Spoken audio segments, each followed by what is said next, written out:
전의 쇼츠에서 이어집니다. 지금은 그래도 국선 변호 제도도 잘 운영되고 있고 실질적으로 도움을 받는 경우도 많이 있습니다. 국선 변호사들 중에서도 마음이 따뜻하고 성실한 분들도 많이 있고요.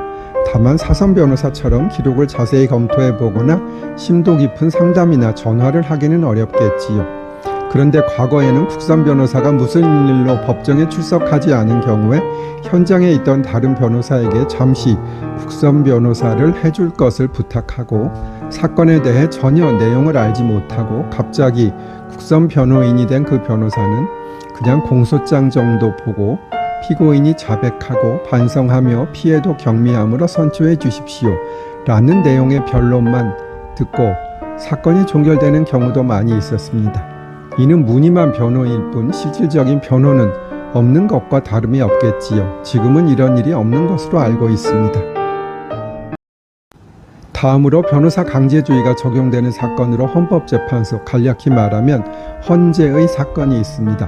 헌법재판소법은 각종 심판 절차에서 당사자인 사인은 변호사를 대리인으로 선임하지 아니하면 심판 청구를 하거나 심판 수행을 하지 못한다. 다만 그가 변호사의 자격이 있는 경우에는 그러하지 아니하다 라고 규정하고 있어요. 즉 헌법재판소 사건은 모두 변호사를 선임해야 하나 본인이 변호사인 경우에는 굳이 다른 변호사를 선임할 필요는 없다는 것이지요.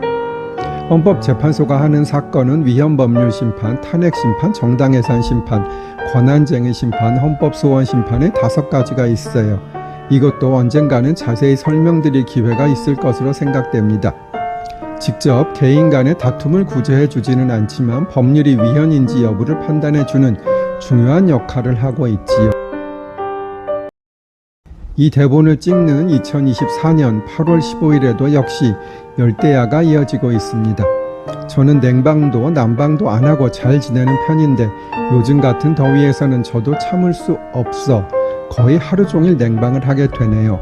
어떻게 보면 인간이 지구를 소중하게 생각하지 않고 마구 개발을 한 벌을 받는 것이 아닌가 하는 걱정이 들고요. 과연 우리보다 50년, 100년 후의 후생들은 이 지구에서 살아남을 수 있을까 하는 걱정이 들기도 합니다. 물론 제가 죽을 때까지는 지구는 그냥 저냥 돌아가지 않을까 생각이 들기는 하지만요. 열대야라 하면 대부분 아시겠지만 여름에 18시부터 다음날 9시까지의 최저기온이 25도 이상인 밤을 지칭하는 용어예요. 영어로는 Tropical Night라고 하지요. 다음에는 열대야의 어원에 대해 설명드릴게요.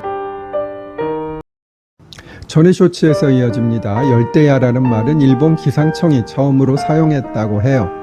처음에는 하루 중 최저기온이 25도가 넘는 날을 그 의미로 사용했으나 새벽까지 25도가 유지되었음에도 저녁에 비가 오거나 찬 공기의 남하로 25도 이하로 떨어지면 분명 아침에는 사람들이 높은 기온으로 수면의 불편을 겪으며 하루를 시작했음에도 열대야가 없는 날로 된다는 문제를 반영하여 국내에서는 2009년에 열대야의 새로운 기준을 정한 게 2024년 현재까지 이어지고 있어요.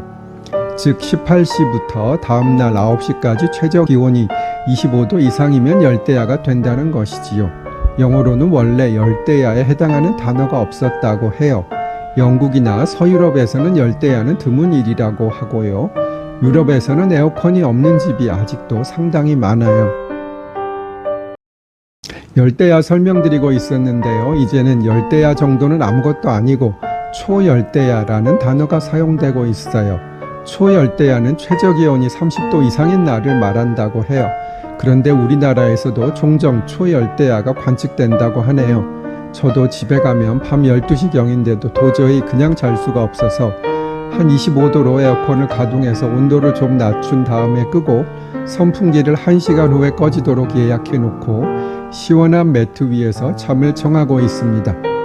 시간이 흐르면 다 해결이 될 일이지만 지구온난화가 안타깝고 저야 에어컨이라도 사용한 후에 잠을 청하지만 에어컨도 제대로 못 갖춘 어려운 분들, 그리고 구속되어 있는 분들은 얼마나 고생이실지 걱정이 앞섭니다.